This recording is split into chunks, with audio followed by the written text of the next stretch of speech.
Welcome back, students, in the third lecture of environmental engineering. So let's see what we have studied in the previous lectures. We have started with physical water quality parameters. First one, we had studied about suspended solids. The limits for this was 500 milligrams per liter acceptable limit, and the cause for rejection was 2000 milligrams per liter. Instrument used was muffle furnace.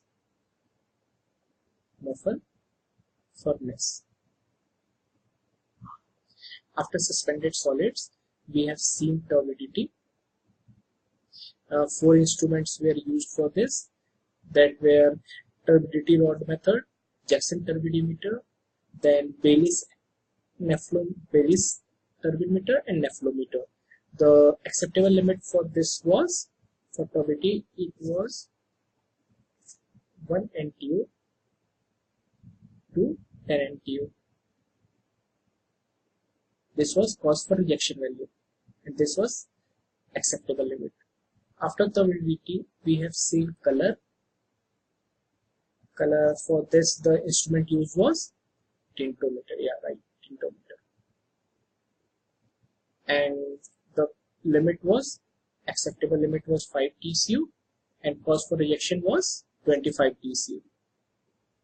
True color unit. In this, we have seen one formula. Next was taste and order. Taste and order. For this, we have used osmoscope instrument. Osmoscope. Name of the instrument was osmoscope. And then we have seen the limit was, what was its limit? It was 1 threshold oxidation number, and cause for reaction was 3 threshold oxidation number, 3 ton. And this ton was dilution ratio, in which in numerator was volume of diluted sample free from taste and order divided by volume of test sample, and this, the numerator value was equivalent to 200. We used to keep it 200, and then we would have been finding threshold oxidation number. This was 4th. Then the 5th physical parameter was temperature. Then in the next, moving forward, we started with chemical parameters. We have seen various chemical parameters. We started. Now the first one which we studied under this was dissolved solids. Dissolved solids. The instrument name was diana tester. We have seen one formula for this, using that electrical conductivity. That formula was electrical conductivity.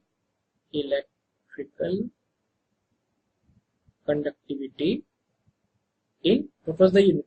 Just recall it, micro ohm. Micro ohm per centimeter. Temperature was of 25 degrees Celsius. It was multiplied by 0.65 to give TDS in milligrams per liter. Then we'll start seeing the second one was alkalinity. Alkalinity, what it was alkalinity? Alkalinity was concentration of all ions that would capable of reacting with hydrogen ions.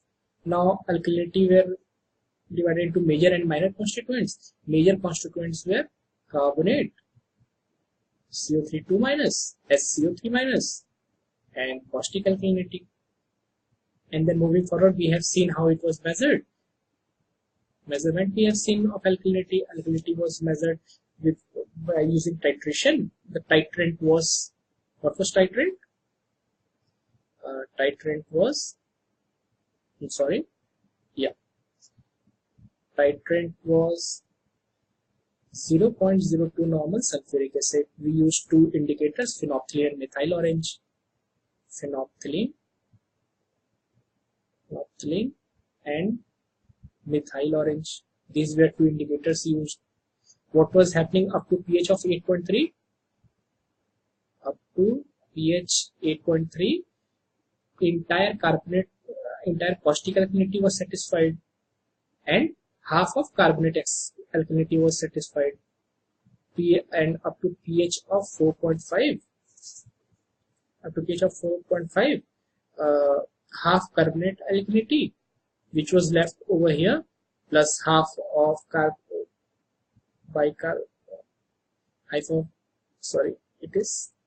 entire carbonate alkalinity. Half carbonate alkalinity, which was converted into bicarbonate alkalinity, was converted here. So we can say half carbonate alkalinity was left, which was satisfied up to pH of 4.5. And then what we have seen, various relations in between P and M, where the P was the volume of acid used for titration for phenolphthalein, and for methyl orange was M. Then we have seen third was pH. Was for reaction value was less than 6.5 and greater than 9.2. Acceptable limit was 7.85. So up till here we have seen this much. Now moving forward, the next important chemical water quality parameter is hardness. Just a second, I'll just erase it. Yeah. Now what is hardness? Hardness is ability of water to destroy the surfactant property of the soap. That is, soap will not be forming leather when dissolved in water, or the quantity of leather would be very, very less.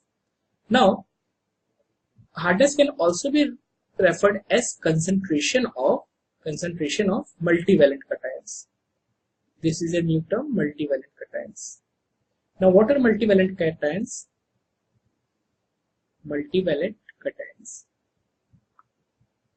Multivalent cations are those cations whose valency is greater than 1. So, see, here these are few examples. Here you can see all are greater than, valency is greater than 1. Here it is 2, here 3, here strontium is 2, iron is 2, manganese is 2. So, hardness is concentration of multivalent cations. Cations means it should have positive sign. Cations. So calcium 2 plus, magnesium 2 plus, these all may cause hardness. Now if you say sodium is also positive, it is also cation, will it cause hardness? The answer is no. Why it will not cause hardness? Because it is not a multivalent cation. The valency is 1. And valency for multivalent cations, valency should be greater than 1. So only multivalent cations can cause hardness. So just remember it, because mostly in numerical, the sodium concentration is always given and you have to ignore that one. You should not consider sodium in calculation of hardness value. Now, hardness can be divided into two types. Carbonate hardness, this is carbonate hardness, and non-carbonate hardness. What are carbonate hardness? Now we'll see each of the two hardnesses. The first one is carbonate hardness. Carbonate hardness are temporary hardness. These are temporary hardness. That is, it can be easily removed by simple boiling or by addition of lime. Now, how it is done? Suppose we have one hardness, that is calcium hardness, calcium bicarbonate. Okay, it is calcium 2 plus, it is multivalent cation, so it will cause hardness. So suppose it's calcium bicarbonate. Now we can remove this calcium hardness by simply heating it up, simple boiling. So what it will form? It will form calcium carbonate plus water. Now this calcium carbonate is precipitate. If it forms precipitate, that means it will settle down, so it can be easily removed if it once settled down. So calcium carbonate can be, so this primary this carbonate hardness can be removed by heating. Now it is also said that it can be removed by addition of lime. Now how? By addition of lime it can be removed. So we can see like this. If CaSCO3 hold twice, if we add 1 mole of lime, CaOH hold twice. Now what it will form? It will form 2 moles of calcium carbonate. It's again a precipitate, it can be removed. So we have seen by addition, by simply boiling and by the addition of lime, this temporary hardness can be removed. This was the example for calcium bicarbonate. Now once we start talking about magnesium bicarbonate. Students, I will just recommend you to understand this topic very clearly, because students later on face lots of problems while solving questions because their basics is not clear, and these are the basics. These very things are very basics. So just understand how many moles are required for the removal of precipitate, for formation of precipitate. Now here we have seen for calcium bicarbonate only 1 mole of lime was used. This was lime. Now once we talk about magnesium bicarbonate, MgSCO3 mole twice. Now if we add 1 mole of lime, what it will happen? It will form magnesium hydroxide plus calcium bicarbonate. Now this magnesium hydroxide is a precipitate. It is precipitate. It is precipitate. And now this calcium bicarbonate, now it's again in the suspended form. We need to remove this calcium bicarbonate, this one. So what we will do, we will again add lime to it plus CaOH whole twice. So what it will form? It will form 2 moles of calcium carbonate. Now we have seen here that for the removal of magnesium bicarbonate, this one, for the removal of this magnesium bicarbonate, we require 2 moles of lime. 1 mole of lime here and 1 mole of lime here. But in calcium bicarbonate, we only require 1 mole of lime. So for the removal of magnesium hardness, for magnesium bicarbonate removal, we need 2 moles of lime. Now once we talk about magnesium carbonate, let's talk about magnesium. What happens in magnesium carbonate? So magnesium carbonate requires only single mole. Magnesium carbonate requires single mole of lime, CaOH whole twice, for its removal, because what the product will be formed? It will form magnesium hydroxide plus calcium carbonate. Now we know magnesium hydroxide is precipitate and calcium carbonate is also precipitate, so we do not require a further mole of lime. So magnesium carbonate requires only a single mole of lime. This, only a single mole of lime. Now if we say if magnesium bicarbonate is heated, then what it is formed? So let's suppose if magnesium bicarbonate is heated, MgSCO3 whole twice is heated. If it is heated, then magnesium carbonate will be formed. Magnesium carbonate will be formed. And then here it's the same process, the above one. We need to add 1 mole of lime, and then precipitate of magnesium hydroxide and calcium carbonate will be formed. So just to comprise it, what actually is, we can conclude here is, just a second. Yeah. 1 mole of removal of, I'll just change the color so that you can understand. Yeah. So the summary of this is magnesium MgSCO3 whole twice. Removal of magnesium bicarbonate requires 2 mole of lime.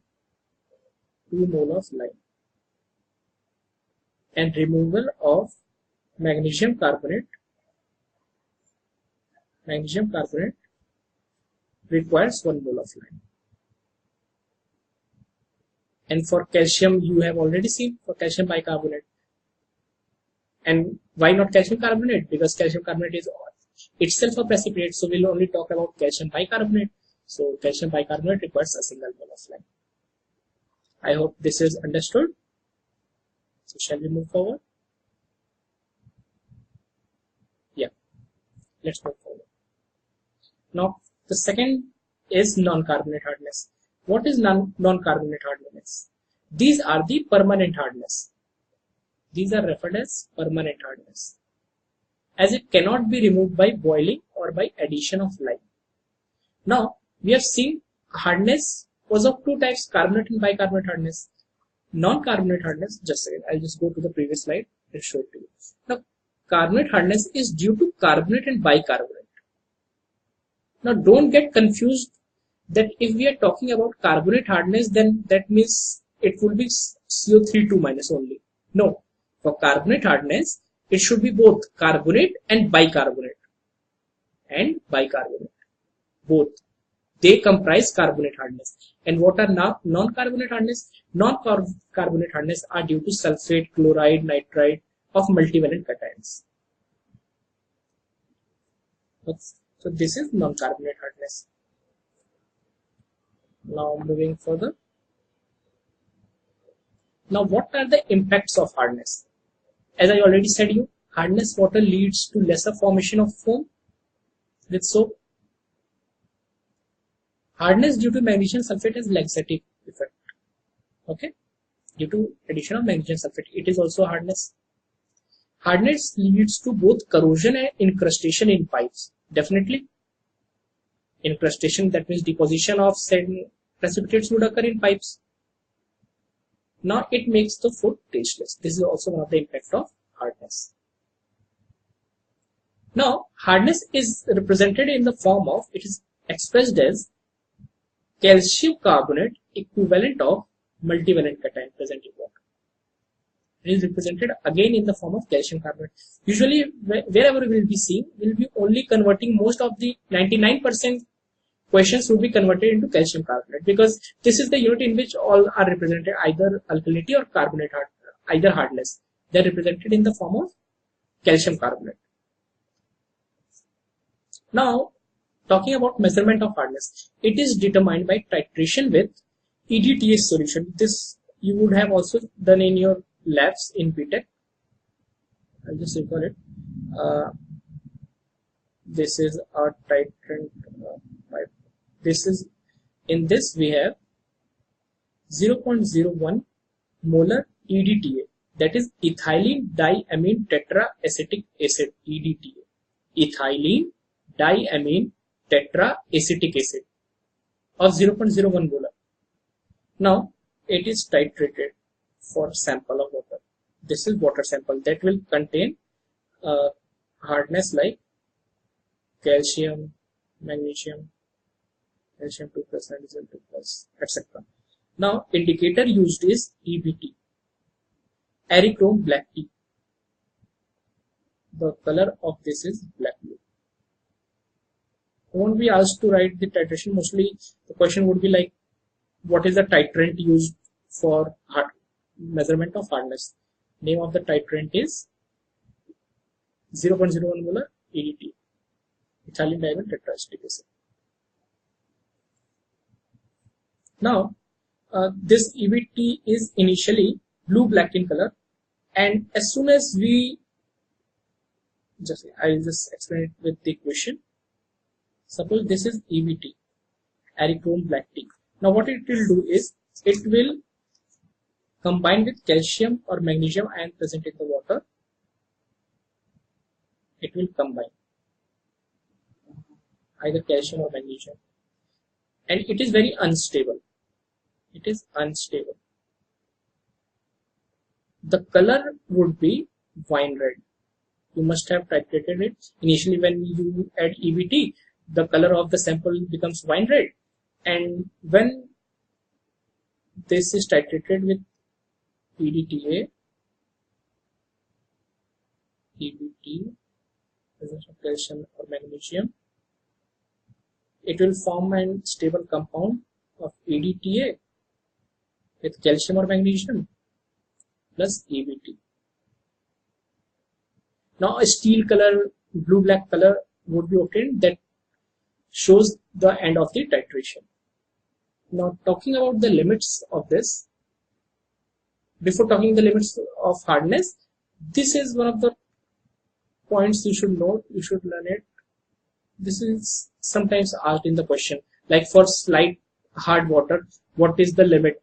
For soft water, what is the limit? For moderately hard, what is the limit? For very hard, what is the limit? So just note it up. Now hardness acceptable limit is 200 milligrams per liter, and cause for rejection is 600 milligrams per liter. In alkalinity also, the acceptable limit and cause for rejection limit was exactly the same. 200 milligrams per liter and 600 milligrams per liter. Apart from this, one more thing, just note it out. For drinking water,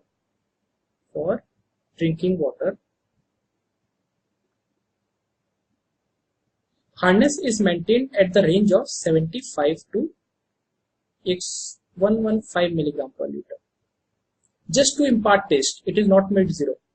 Just to impart taste, this much amount of hardness is induced in drinking water. Now, moving further. Now, we have seen alkalinity and hardness separately. Now, we'll see the combined effect of alkalinity and hardness.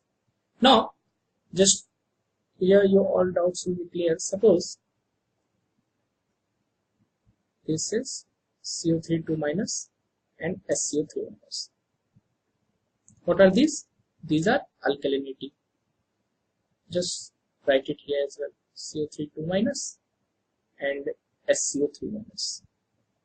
These are alkalinity. Now what are hardness? Suppose it's calcium 2 plus, magnesium 2 plus. Now what it can do? Either it can react with this set, or it can form this set.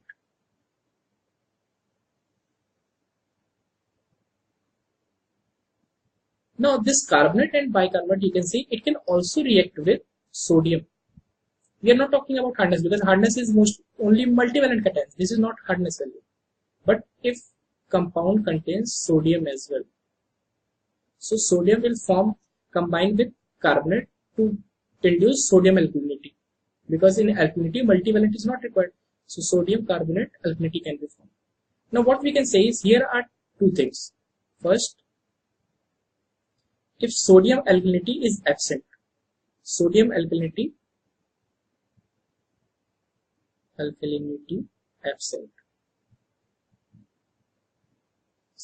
once we talk about sodium alkalinity, what is sodium alkalinity? Sodium alkalinity is either sodium carbonate or sodium bicarbonate, NaSCO3.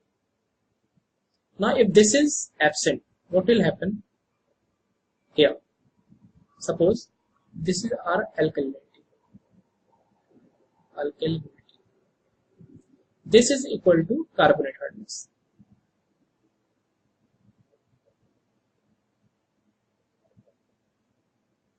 Why we have written this? I'll explain. Carbonate hardness, why? Because we have seen carbonate and bicarbonate. Carbonate hardness are due to carbonates and bicarbonates. Now, if alkalinity equals to carbonate hardness, so what it will here be? Now total hardness, as we know, it would be carbonate hardness plus non-carbonate hardness.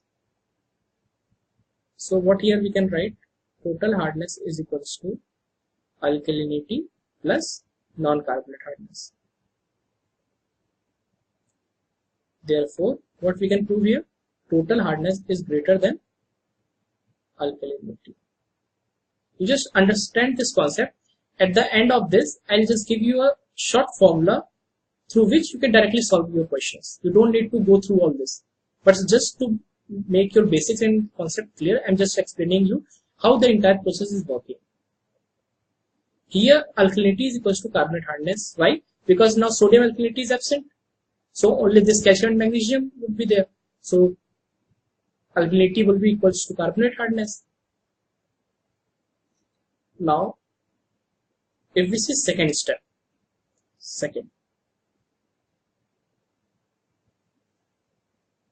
yeah, one more thing. Sodium, when will be sodium alkalinity absent? When will this be possible? When is this possible? This. It will be possible when non-carbonate hardness is present.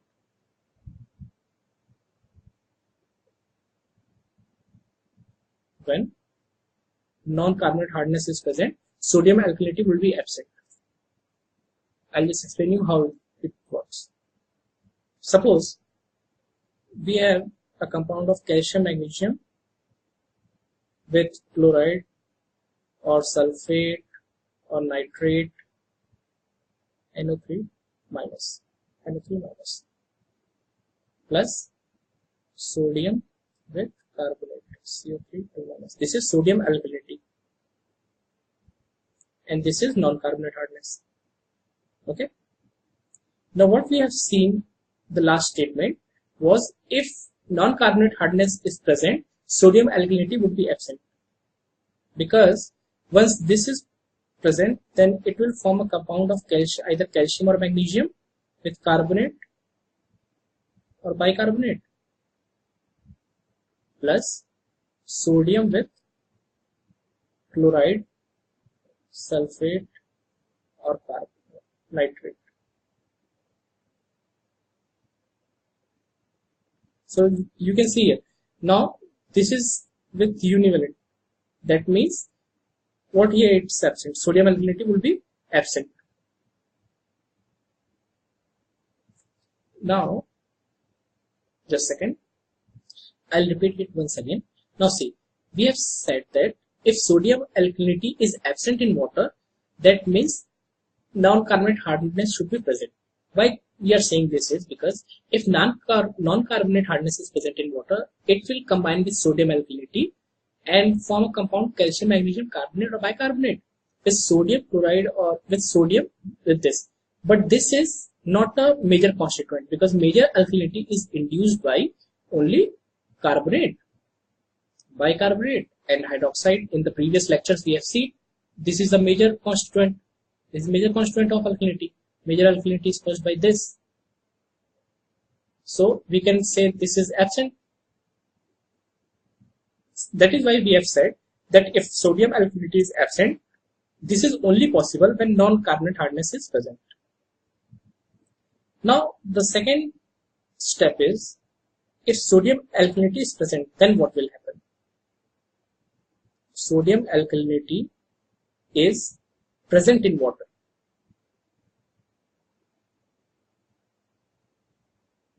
Now that means non-carbonate hardness should be absent. Why it should be absent? Because if it was present earlier, then similarly in the above step, it would have combined with it to give this compound. So sodium alkalinity is present, that means non-carbonate hardness is equal to 0. Therefore, alkalinity is greater than carbonate hardness. And why we are saying this? Because here in the previous we have seen if sodium is also present, then it will also combine with it.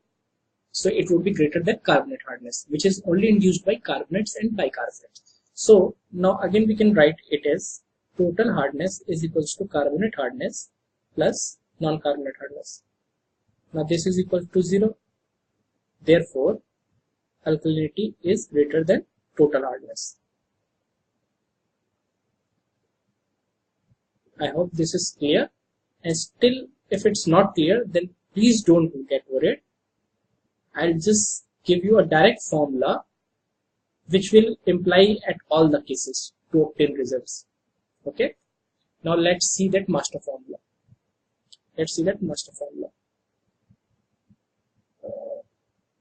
Yes. So to combine all the above, we can say if total hardness or alkalinity among these two, whatever is the minimum of these two,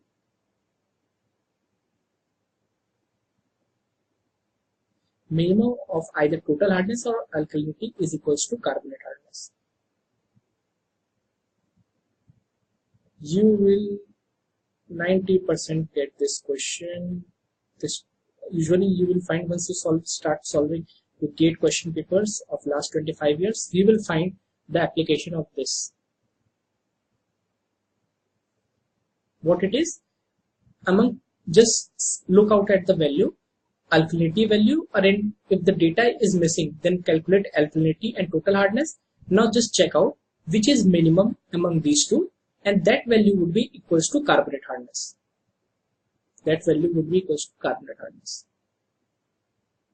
I hope Now this will work for you. Now let's move forward, shall we? Okay. Now the next chemical water quality parameter is fluoride content. Now a presence of fluorides in high concentration indicates pollution of water due to sewage or industrial water. I'm talking about this one. This presence of fluorides in high quantity indicates pollution of water due to sewage or industrial water. Now, fluorides are estimated by Mohr's method, in which silver nitrate solution is used and dipotassium chromate is used as an indicator. Dipotassium chromate. If question comes, it would be definitely theoretical, and you just need to take it out. That what is indicator being used here. Now, acceptable limit is there is quite doubt, like it's either 200 milligrams per liter or 250 milligrams per liter. So just correct it. In the recent papers I have seen, the value is being taken as 250 milligrams per liter.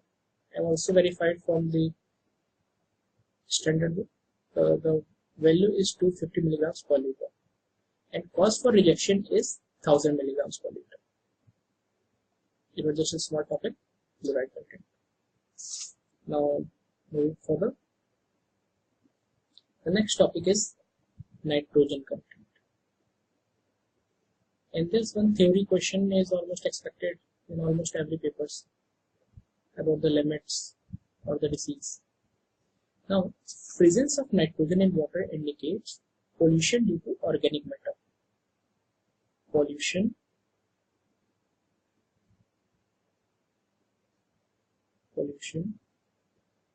due to organic matter.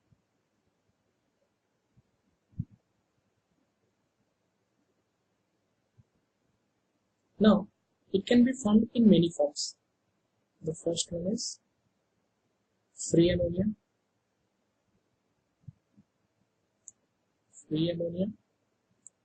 Second is organic ammonia.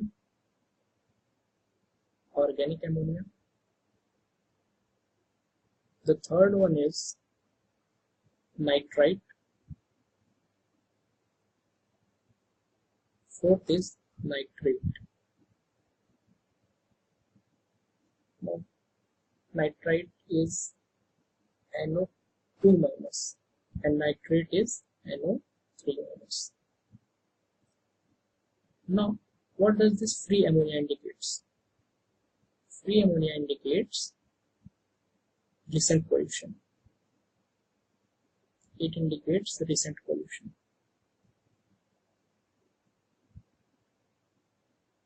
Recent pollution of water. Now, it can be determined by simply boiling the water and noting amount of ammonia gas liberated. How it can be identified? By noting amount of ammonia gas liberated. And noting ammonia gas liberated after heating. This is about free ammonia. The acceptable limit for free ammonia is acceptable limit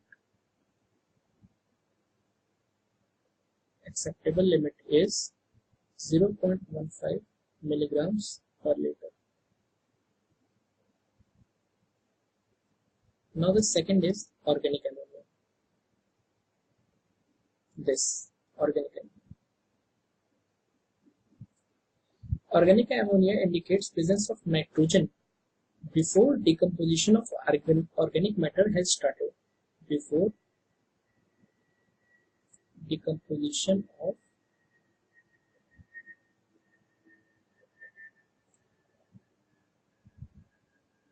organic matter started.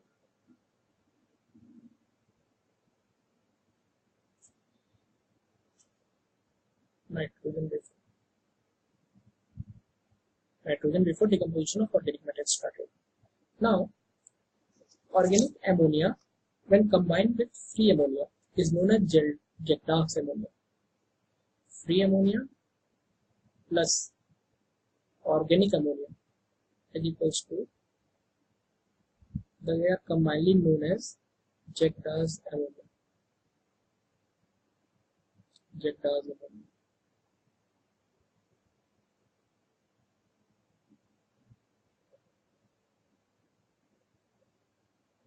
Okay, in many exams you can find this. Now, acceptable limit for organic ammonia is acceptable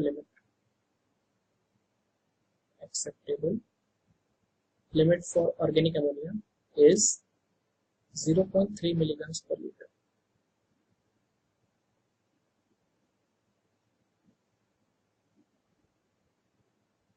Now the third one is nitrite. This is the most dangerous and it should not be present in water. Why? Because it represents partial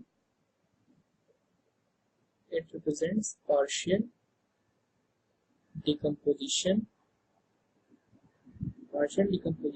of organic matter. Partial decomposition.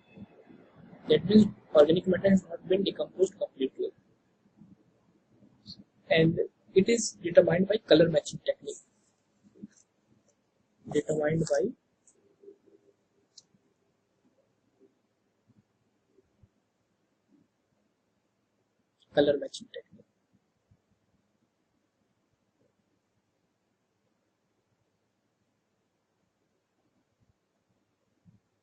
And addition, it is induced by addition of sulfonic acid,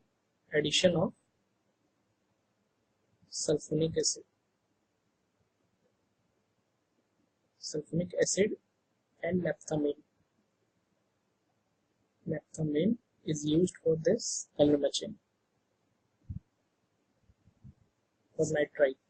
As I said, nitrite is very dangerous for water, so limit for this is 0 milligrams per liter. That means it should not at all present in the water. 0 milligrams per liter. Now the next comes is, fourth one is nitrate. Fourth is nitrate. Nitrate is not harmful as it indicates complete decomposition of organic matter. It represents complete decomposition. So once we start noting that nitrate is present, we can say that complete decomposition of organic matter has taken place.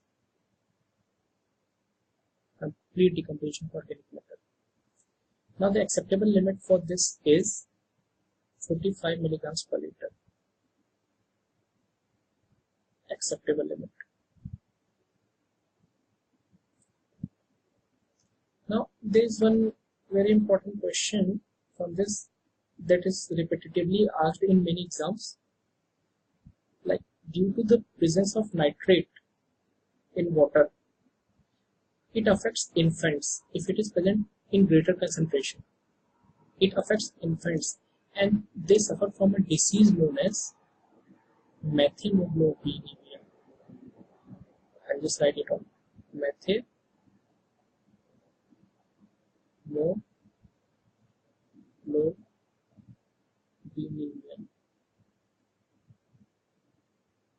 This is the name of the disease. The name of this disease is always asked, like it occurs due to the presence of what? Nitrate, or what? Methemoglobinemia. It is usually in exam, this is asked, blue baby disease. The other name of this is blue baby disease. So this is about nitrate. Now, before we end up this discussion of nitrogen content in water, let me tell you one important thing. This one sometimes it's being asked. This is ammonia. It gets converted into nitrite. That gets converted into nitrate. Okay, this is the process that happens. Now, this happens due to, I'll just change the color so that you can understand. It happens due to nitrosomonas bacteria. This happens by nitrobacter. The name of this bacteria is usually asked that how the conversion of nitrite to nitrate takes place, how conversion of ammonia to nitrite takes place. This process is called as nitrification. Nitrification. Now if it's nitrification, then there should be something denitrification. It should be just opposite to this. Now denitrification is ammonia, nitrate converted to nitrogen. This is done with the help of para-focus denitrificants.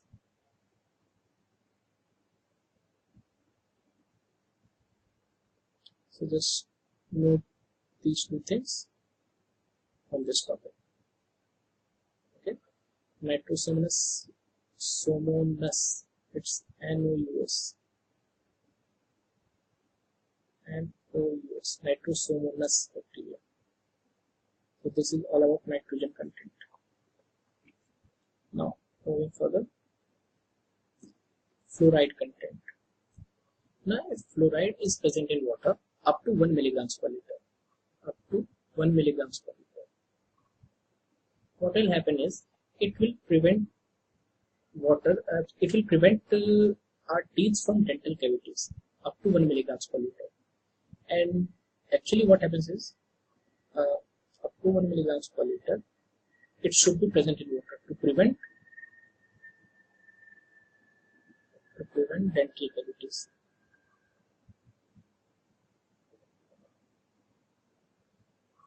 Because during formation of permanent teeth, it combines chemically with enamel, making it more resistant to decay. So it should be present up to concentration of 1 milligrams per liter. Now, if its value is greater than 1.5 ppm, ppm is other unit of milligrams per liter. If it is greater than 1.5 ppm, it will result into mottling of teeth. Mottling, M-O-T-T-L-I-N-G, that is getting spotted. Mottling means spotting. Mottling of teeth or discoloration. Mottling or discoloration of teeth. Discoloration of teeth. And the disease called as fluorosis, because it's because of fluoride, so it's called as fluorosis. Fluorosis. This mottling of teeth is called. Now, if the concentration is greater than 5 milligrams per liter, then it will cause deformation of bones called bone fluorosis. Deformation of bones occurs. Deformation of bones. This is just a theoretical topic, but you can always expect the limit of this fluoride contents. Limit is, so we can say 1 ppm should be present and cost for rejection should be 1.5 ppm. This is about the limits of fluoride content. Now the next topic is about metals. Metals content in water. So metals can be of two types, either toxic or non-toxic. Toxic means it might affect health or it might not affect health. So which are toxic metals? Toxic metals are argon, barium, cadmium, chromium, lead, mercury. These are toxic. Toxic means it affects health. Affects health.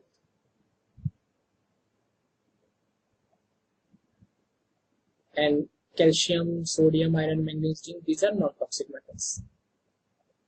Now, let's see few metals here. First, starting with sodium. Sodium, that is Na. Now, excess sodium concentration causes bad taste and it causes cardiac and kidney patients. It's harmful for cardiac patients. This sodium, it should not be present in high concentration. That's why it is said, if you are in between of oceans, of a busy ocean, your boat is there. This is your boat. You are sitting over here. Now, if there is no drinking, you don't have any water to drink. If without drinking water, you can survive for 3 days. And if you get thirsty and things like, if I can drink some sip of water of this seawater, which contains salt sodium chloride in higher concentration. If you drink this, then your chances of surviving of 1 day even is very less. You cannot survive even 1 day. Why? This is because of this reason. It affects kidney and heart. Now the second thing about sodium is it is corrosive to metal surface, and in large concentration it is toxic for plants. It is very toxic for plants. Suppose if your neighbor has grown tree and you don't want that tree because it's entering into your farm, because this is your house, it's entering inside your home, or its roots are going inside your home. What you do is simply go in night, take some salt, sodium chloride, and just pour it here. Then this tree will fall. That means it will get dead. It is very toxic for plants. Now the sodium can be measured using atomic absorption spectrophotometry. Just need to see the name. The process is not required. It's not in syllabus. Next topic is iron and manganese. Now, iron and manganese poses color problem. Color problem means if it's present in water, you wash your clothes, it might get stick to your clothes. The color might get faded. So, iron manganese causes color problems if their concentration is greater than 0.3 milligrams per liter and 0.05 milligrams per liter. Some bacteria use iron and manganese compounds for an energy source. As we know, bacteria is not good. It should not be present in our drinking water. If it's present in water, some iron and manganese compounds will be used by these bacteria to get energy, and they might multiplicate. Iron manganese poses problems in groundwater and bottom layers of lakes, but not in surface water. That's why in further classes we'll see how iron manganese is being removed, because in underground water, iron manganese concentration is very high, so they need to be removed. Usually this is done by aeration process. We'll see it further. So here only we need to see what are the issues with iron manganese and what are its limits. Before going further, let me tell you one thing. These may also, I'll just explain you that oxygen part. Suppose this is your iron present in water. What will happen during aeration process? We supply oxygen to the water. This removes the iron. It removes the iron. This is a precipitate. Ferric hydroxide is a precipitate. Then is manganese oxide.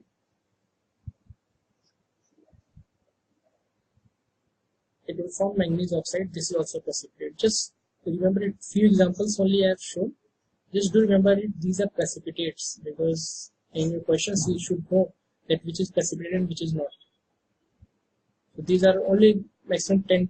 There are 8 to 10 precipitates you need to remember. Just see it.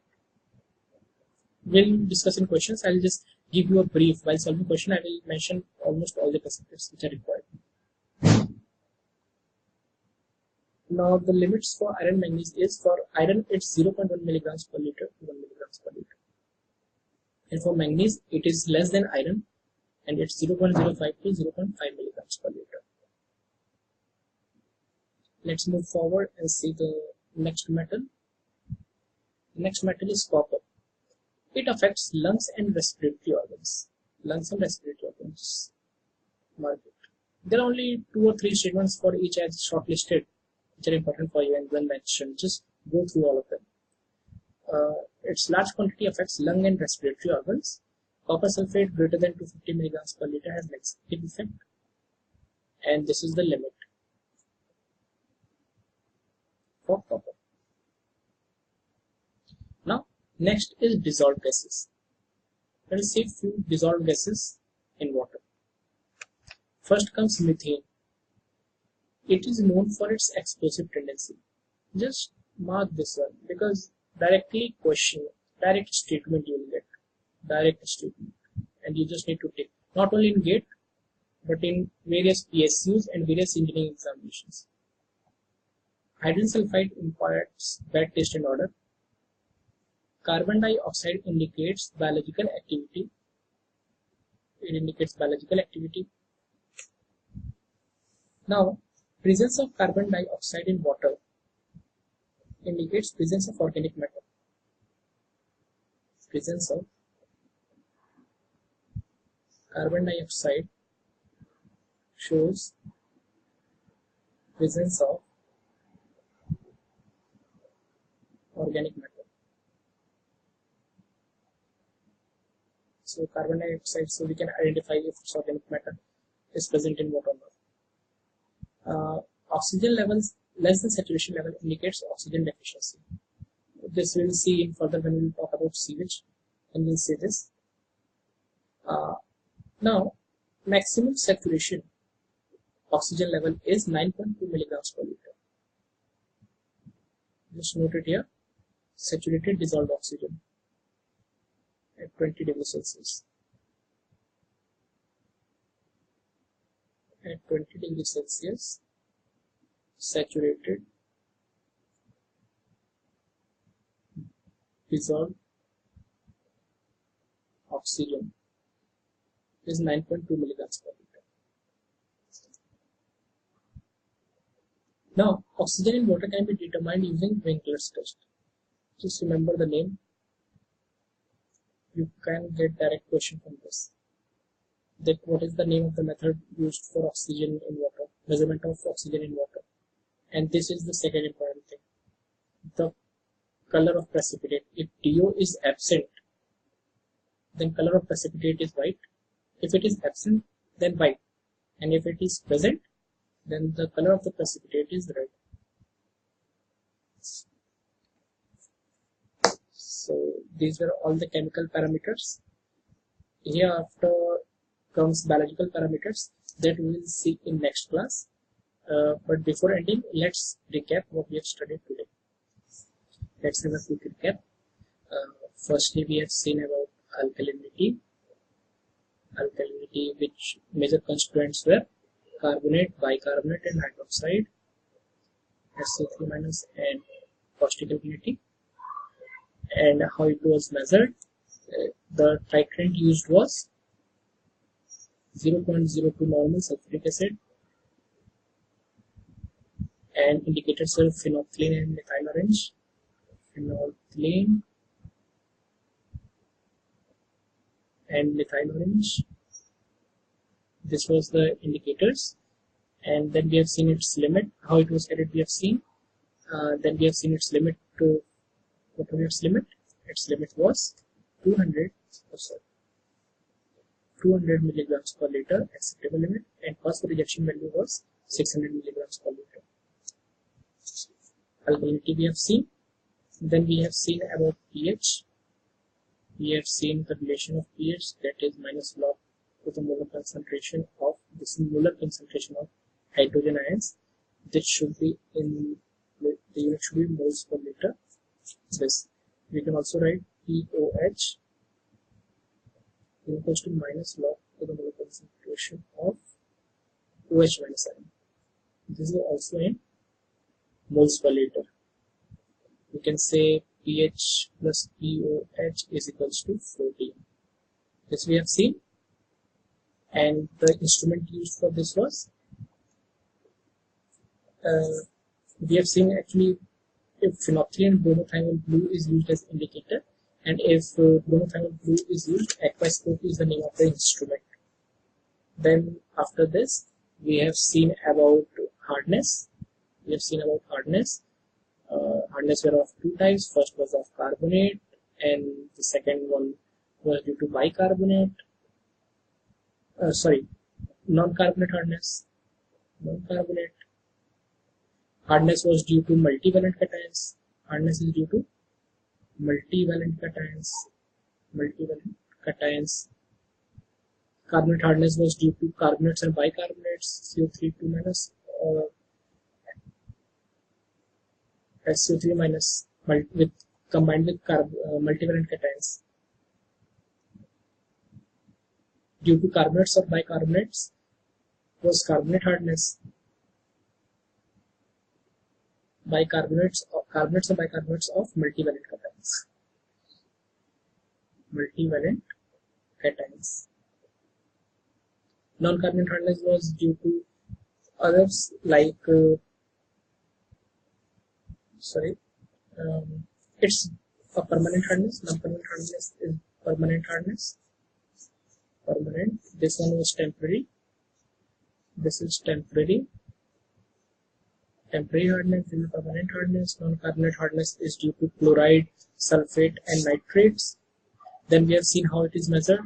Measurement is done using EDTA as titrant and EBT was indicator. EBT was indicator. And the range for hardness was acceptable limit was 200 milligrams per liter and cause for rejection value was 600 milligrams per liter. Then we have seen about combination of alkalinity and hardness together. Alkalinity and hardness together we have seen. In this we have reached to a direct formula of total hardness or alkalinity, whichever is minimum. Minimum of these two will be equals to carbonate hardness. Minimum of these two. This was due to alkalinity and hardness combinedly. Then we have seen about chloride content. The next one was chloride content. Chloride content, the limit was 250 milligrams per liter and 250 ppm, and cause for rejection was 1000 ppm. It shows the presence of chloride in high concentration indicates pollution of water either due to industrial waste or sewage. This we have seen in chloride. The next was nitrogen content. Nitrogen content. In this it was because of four things. First one was free ammonia. Free ammonia. Free ammonia, the acceptable limit was 0.15 milligrams per liter. It indicates recent pollution. Recent pollution. Then we have seen organic ammonia. Organic ammonia, which represents decomposition of organic matter started. Decomposition of organic matter started. The limit was 0.3 milligrams per liter. Then was nitrite. In nitrite we have seen that it's not good because it shows partial decomposition of organic matter and the limit is 0 milligrams per liter. Fourth was nitrate and in this limit was 45 milligrams per liter. And the disease, we have seen a disease name that was methemoglobinemia,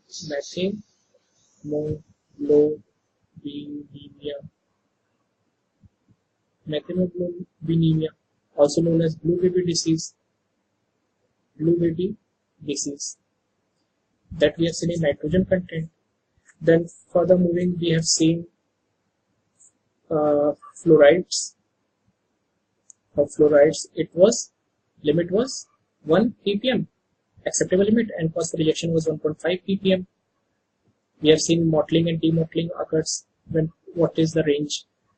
And then we have seen about different metals. And in the end we have seen about gases, few gases, and ending up to dissolved oxygen, in which if precipitate is white, that means DO is absent. If